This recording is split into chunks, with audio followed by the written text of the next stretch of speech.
ডিমেনশিয়ার পিছনে এক নয়, একাধিক রিস্ক ফ্যাক্টর কাজ করে। কম বয়সে ব্রেন কতটা অ্যাক্টিভ থাকছে তার উপর ডিপেন্ড করছে বুড়ো বয়সে স্মৃতিশক্তি লোপ পাবে কিনা। আর যদি আপনার ডায়েটে প্রসেসড ফুড থাকে তাহলে কিন্তু অ্যালঝাইমার্সে ভুগতে পারেন। পুয়ার ডায়েটও এফেক্ট ফেলে মস্তিষ্কে। গবেষণা বলছে যদি রোজের ডায়েটের মধ্যে 10% আলট্রা প্রসেসড ফুড থাকে তাহলে ডিমেনশিয়ার ঝুঁকি 25% পর্যন্ত বাড়তে পারে। তবে ভয় পাবেন না, ডায়েট দিয়েই আবার রুখে দেওয়া যায় ডিমেনশিয়ার ঝুঁকি।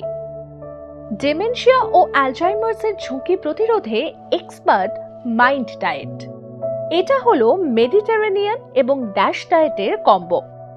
কি ধরনের খাবার থাকে মাইন্ড ডায়েটে? তাজা শাকসবজি, ফল, হোলগ্রেন বাদাম, ডাল, মাছ সবই থাকে। স্পেশালি যেসব খাবারে antioxidant, omega 3 fatty acid, fibre রয়েছে। এই ডায়েটে blood pressure, cholesterol level control করে, স্ট্রোক প্রিভেন্ট করে, ব্রেনে ইনফ্ল্যামেশন কমায় এবং কোষগুলোকে সুরক্ষিত রাখে। আর এভাবেই মাইন্ড ডায়েট ডিমেনশিয়ার ঝুঁকি কমায়।